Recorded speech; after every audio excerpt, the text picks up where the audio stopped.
একটু আগেই অতীন ঘোষের একটা পুজোতে গেছেন এবং একটা বিশেষ সম্প্রদায়কে বার্তা দিচ্ছেন হিজাব পরে। হিজাবটা নিয়েছেন এবং এইভাবে আমি পোস্ট করবো একটু পরে সোশ্যাল মিডিয়ায়, আপনারা ভালো করে দেখবেন। হিজাবটা তিনি নিয়েছেন, হিজাবটা এরকম করে অতীন ঘোষ সাহায্য করেছিলেন, দেখেছি এরকম করে নিয়ে এখানে কানের সাইড দিয়ে ঢুকিয়ে তিনি আজকে পুজো উদ্বোধন করেছেন। সরাসরি হিন্দু আস্থা, হিন্দু রীতিনীতি, পরম্পরাতে আঘাত। পিতৃপক্ষে আজকে শেষ দিন, হিন্দুরা যাদের পিতামাতা গত হয়েছেন তারা পিণ্ডদান করেন, তাদের কালাসুচ থেকে মুক্তি পান।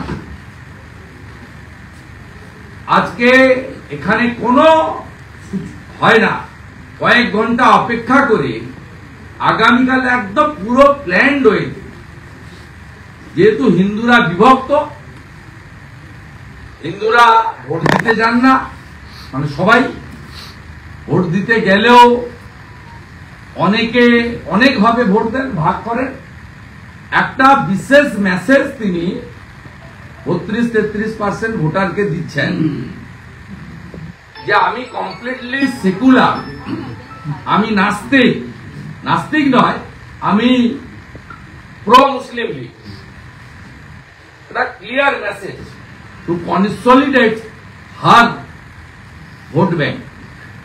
দাদা, আপনি যে কথা বলেন, মুখ্যমন্ত্রী যে বেশি বললেন, এটা আবার ওই যুক্তি দিচ্ছে যে বৃষ্টি পড়ছিল, শরীর খারাপ, সেই যুক্তি তিনি দিচ্ছিলেন। এটা কি কৌশলে দুই ধর্মের মানুষকে খুশি করার জন্য তার একদম মেসেজ ক্লিয়ার। মুখ্যমন্ত্রী বৃষ্টি পড়লে তাকে অ্যাভয়েড করার জন্য ছাতা আছে, এবং যদি সিকিউরিটিকে দিয়ে না ধরান, উনি যদি ডাউন টু আর্থ হয়ে থাকেন, সাধারণ নাগরিক নিজে ছাতা ধরতে পারে। আজকে স্পোর্টিং এর পুজোতে গেছিলেন মুখ্যমন্ত্রী, ব্যবস্থা আছে। বৃষ্টিতে যদি কেউ ভিজতে না চায়, নিশ্চিতভাবে উনার অনেক বয়স হয়েছে, উনার শরীর সমস্যা থাকতে পারে, তবে এই বৃষ্টিতে ভেজা উচিত নয়। ওনাকে লাগাতার কাঁচি নিয়ে ঘুরতে হবে, স্বাভাবিকভাবে তার জন্য হিজাব করার দরকার।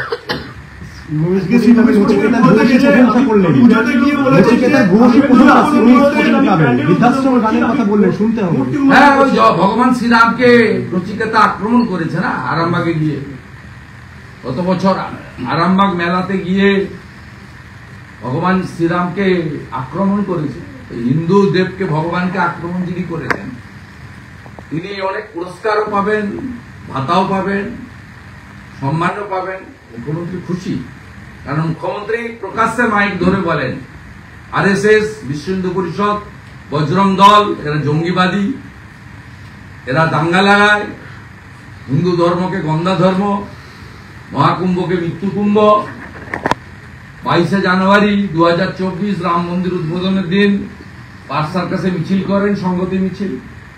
স্বাভাবিকভাবে নচিকেতাকে উনি উৎসাহিত, অনুপ্রাণিত করবে। আজকে সিঙ্গুরে পরিচিত, কিন্তু পাঁশকুড়ার মতো ঘটনা ঘটে তখন নিশ্চুপ থাকে। পাঁশকুড়ার মতো যখন ঘটনা ঘটে তখন এইসব বুদ্ধিজীবীরা উনি অনেকদিন ধরেই নিশ্চুপ থাকছেন মহিলা এবং কন্যা নির্যাতন। সেটা কবে থেকে? কারণ অভয়া ঘটনার পরে তিনি বলেছিলেন যে বাবা মা চাইলে তো আমি 10 লাখ দিতেই পারি। তারপর থেকে যতগুলো ঘটনা ঘটেছে, বিশেষ করে কসবা ল কলেজ এবং পাঁশকুড়া হসপিটালে, আজকে মহিলা কমিশন গেছিল, যে তথ্যগুলো সামনে এসেছে ভয়ঙ্কর। তো এসব ব্যাপারে উনি চুপ থাকবেন। উনি অত্যন্ত ভাবিত প্রধানমন্ত্রী তো হতে পারলেন না, আর জীবনে এই দশায় আর জীবদ্দশায় হতেও পারবেন না। তিনি উত্তরপ্রদেশ, মণিপুর নিয়ে খুব ভাবেন, বলেন, কিন্তু এগুলো নিয়ে তাকে সাইলেন্ট। দাদা পাঁশকুড়া হাসপাতালে যে অভিযুক্ত জাহির আব্বাস এর আগেও ধর্ষণ কাণ্ডে জেল কেটেছে, তাহলে কি রাজনৈতিক কোনো মদত রয়েছে তার জন্য এই ধরনের অসামাজিক কাজ করে বেড়ায় হাসপাতাল চত্বরে? কিন্তু প্রমাণিত এখানে কি নাম সঞ্জয় নাকি, তার বিরুদ্ধেও তো একাধিক অভিযোগ হয়েছিল। প্রত্যেকটা লোকের তো শাহজাহানের নামে কত অভিযোগ ছিল। মনোজিৎ মিশ্র তো একই কেস। মনোজিৎ তো এর আগে বেল পেয়েছে বলে তাই এখন এই কাজ করা পেয়েছে। আপনি প্রত্যেকটা কেস হিস্ট্রি যদি দেখেন, এদের পাস্ট রেকর্ড মারাত্মক। এবং একটা তো মেসেজ খুব ক্লিয়ার, ধর্ম দেখে রাজনীতি দেখে পুলিশ অ্যাকশন নেয়। চাঁচলে রবীন্দ্রনাথ ঠাকুরের ছবি পড়ানো লোককে ততক্ষণ পর্যন্ত গ্রেপ্তার করা গেল না যতক্ষণ না পর্যন্ত তৃণমূল তাকে সাসপেন্ড করল। তার মানে তৃণমূল হলে পুলিশ গ্রেপ্তার করতে পারবে না। পুলিশের বেতনটা তৃণমূলের ভাইপোর অ্যাকাউন্ট থেকে যায়। 48 ঘন্টা হতে যাচ্ছে, নবদ্বীপে বিজেপি কর্মী সঞ্জয় ভৌমিকের 4 হত্যাকারীর একজনকেও গ্রেপ্তার করা হয়নি, ক্লিয়ার মার্ডার। তারপরেও আপনাকে বলতে হবে পশ্চিমবঙ্গের পুলিশ, তাকে মমতা পুলিশ বলাটা অন্যায়। রাজনীতি দেখে এবং ধর্ম দেখে কোনটাতে উনার সিগন্যাল আছে, পুলিশ মন্ত্রীর সিগন্যাল, ওইটা দেখেই পুলিশ নড়ে আর চড়ে।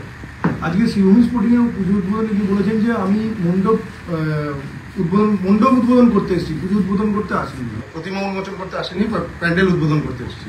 পুরোটাই একেবারে হিন্দু বিরোধী কাজ এবং হিন্দু বিরোধী কথাবার্তা। উনি কয়েক ঘন্টা পরে এটা করলে কি ক্ষতি ছিল? উনি তো বিষয়টা জানেন। গত কয়েক বছর ধরে শুধু আমি একা নই, একাধিক হিন্দু সংগঠন, সন্তরা, যারা উনাকেও মুখ্যমন্ত্রী হিসেবে সম্মান দেন, উনি ডাকলে নেতাজি ইন্দোরের সমন্বয় সভায় যান, তারা বারে বারে বলেছেন যে না, পিতৃপক্ষটা অ্যাভয়েড করুন। উনি খুব ইন্টেনশনালি এটা করেন যে পশ্চিমবাংলায় হিন্দুত্ব এবং হিন্দু পরম্পরা এটা পঞ্জিকা শাস্ত্র মতে হবে না, এটা উনার মতে হবে। উনার মতটা হচ্ছে কালচারাল। উনার মতটা কালচারাল। ওই দেবীর বোধন, কলাবৌ স্নান, অষ্টমীর পুষ্পাঞ্জলি, নবমীর আরতি, দশমীর দধিকর্মা অথবা সিঁদুর খেলা বা নিরঞ্জন পঞ্জিকা শাস্ত্র মতে হবে না। উনি চান আমাদের সবচেয়ে বড় পুজো, এটা ধর্মীয় উৎসব, এটাকে কালচারাল প্রোগ্রামে পরিণত করা। এটা মমতা বন্দ্যোপাধ্যায় তাই জোর করে ইনকমপ্লিট প্যান্ডেলগুলো কাল থেকে 1,10,000 ভয় দেখিয়ে উদ্বোধন করাবেন পুলিশকে দিয়ে। আজকে পিতৃপক্ষে উদ্বোধন করলেন ওনার কর্মচারীদের পুজোগুলো। অতীন ঘোষ একটা কর্মচারী, সুজিত ঘোষ আরেকটা কর্মচারী, একটু উঁচু মাপের কর্মচারী, তা এদের করালেন জোর করে। ঠিক একইভাবে ঠাকুরগুলোকে রেখে দেবে 5 তারিখে উনি রেড রোডে এপাং ওপাং ঝপাং করবেন।